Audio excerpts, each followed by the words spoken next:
Good morning. Sue Smith sitting in for Elias this morning. And we keep talking about sport. Let's not forget about the Owls. The Owls have their first preseason game tonight at Molson Stadium. I will be there. We're going to talk about that a little bit later on in the show. And lots of cool stuff coming up, including we're going to talk about a really interesting graduate from the Polytechnique Montréal who graduated with the help of his best friend. We're going to have that story coming up for you in this half hour. Right now, if you are a homeowner, you have a new problem to worry about that could put you and your house in danger. And that is something that you may not have thought about, which is the theft of copper wire. Montreal firefighters are warning homeowners to stay vigilant and to pay attention to signs of tampering around electrical systems, basements, garages, and vacant neighborhood properties. Guy Lapointe is the division chief with the Montreal Fire Department, and he joins us on the line. Good morning. Good morning. So what kind of copper theft are we talking about? Well, copper theft is something that's been in the news for quite some time. In the past years, we've seen police forces come out with information warning people to be vigilant concerning that. What happened is on May 4th, we had a fire on Industrial Boulevard in Montréal Nord.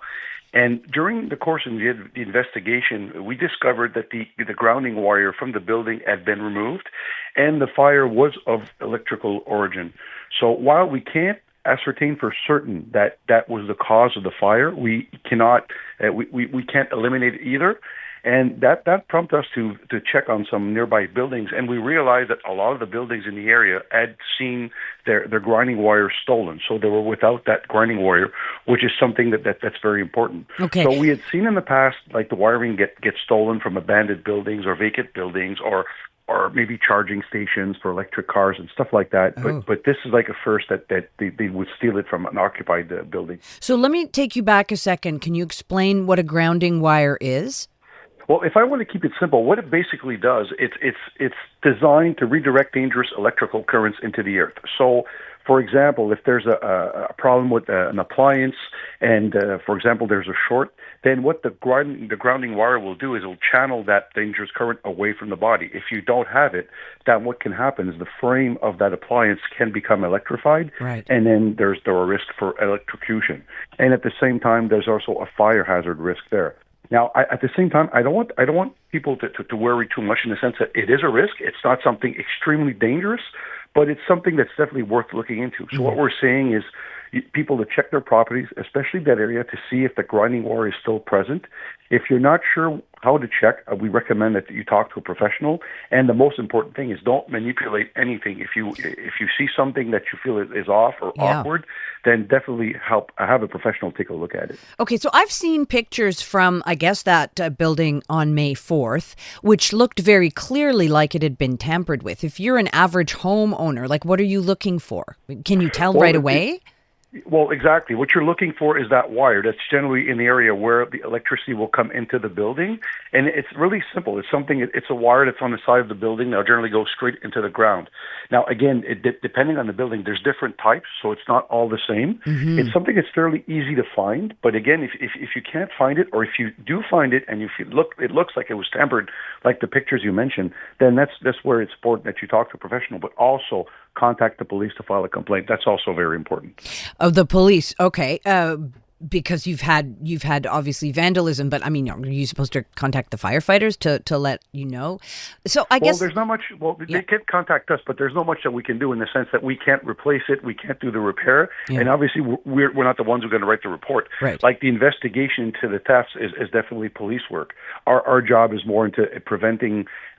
Telling people about the risks and trying to prevent any kind of fire hazard from these wires being stolen. Right. We've already been in contact with the Montreal police, and they're aware of the situation. So obviously they're doing their part on their side.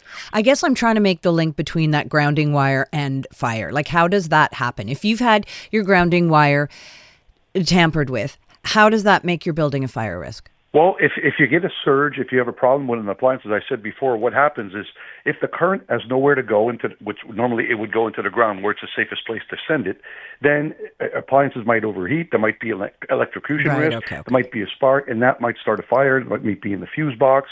So that energy has to go somewhere, and that's the big problem if you don't have that grounding wire where it's designed to get rid of it in case of a situation like that. If it's got nowhere to go, it's going to find someplace to go. Now, you have been seeing this. I mean, in the case that you talked about, it was an abandoned building, I believe. How often are you seeing this, and are you seeing this in residences? Well, this again. We've seen this before in vacant buildings. This is a new thing that now we've noticed. Quite a few buildings in that area have been stripped of that wire, and those are occupied buildings, whether they're houses or businesses. That's something that's new that we hadn't really seen before, and that's what prompted us to come out and say, listen, people need to be vigilant to check if it's been removed. And at the same time, there's other risks that come with this kind of theft. People that do these thefts are generally not people with knowledge of electricity. There's an extreme risk of electrocution, not necessarily with the grounding wire, but these people will steal all types of wires, whether it's, again, charging station for electric cars, outside lighting, communications. And the thing is, what these people, they'll just cut the wires. Now, if there's current in those wires, it's very dangerous. And we had an event a couple of months back where, as first responders, we were called to respond on exactly that type of situation where a person had cut a wire in the hopes of stealing the copper inside it, and it burned himself pretty badly. Oof. Okay. And then the other, and if I can, the other issue that we have also with this is what happens is they pile up these wires that they steal, and then a lot of times they'll go into vacant buildings, so they'll go unnoticed, and they'll burn the wiring to remove the sleeve around it to get into the copper itself. Right. And you can imagine in a vacant building, that's also a fire hazard. And we can even talk about the smoke that'll come out. It's very toxic at the same time. Right. Okay. So so that's clear that is a fire hazard. That you could be, maybe most people I'm sure probably have not thought of. But just while I have you, it is springtime. This is the time when we're supposed to change our batteries and of our smoke detectors. And, what overall should Montrealers be doing to make their houses as fire safe as possible? Well, the most important thing, the first line of defense is always a smoke detector. Yep. That's the very most important thing. Again, the most of the models now you don't need to change a battery every year. Sometimes it's just a permanent battery, but people need to look into that, make sure they're working. That's the most important thing. And then outdoor season starting. So the barbecue, you want to make sure they keep that barbecue far enough from the side of the house, far enough from anything that's flammable. That's another thing that people need to look at.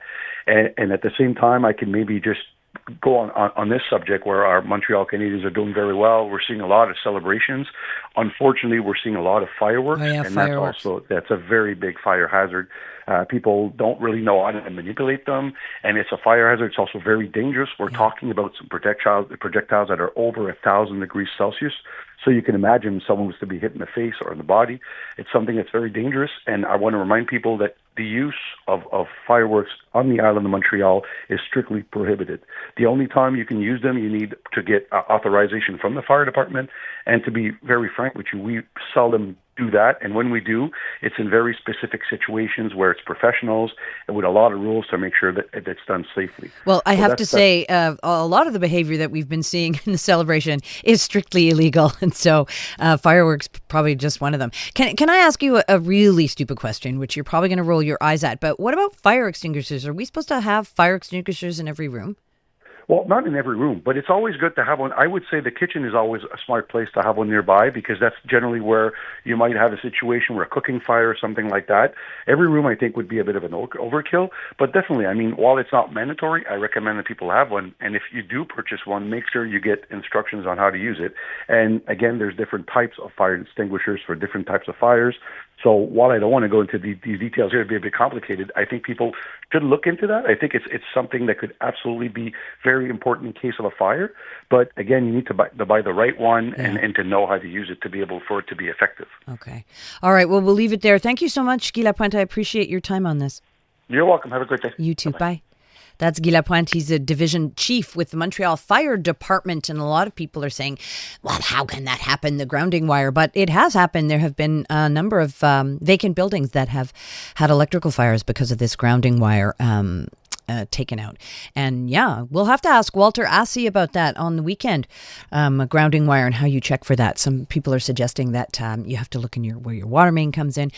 Canadian women are looking for more out of themselves, their businesses, their elected leaders, and the world around them. And that's why we're thrilled to introduce the Honest Talk podcast. I'm Jennifer Stewart. And I'm Catherine Clark. And in this podcast, we interview Canada's most inspiring women. Entrepreneurs, artists, athletes, politicians, and newsmakers, all at different stages of their journey. So if you're looking to connect, then we hope you'll join us. Listen to the Honest Talk podcast on iHeartRadio or wherever you listen to your podcasts.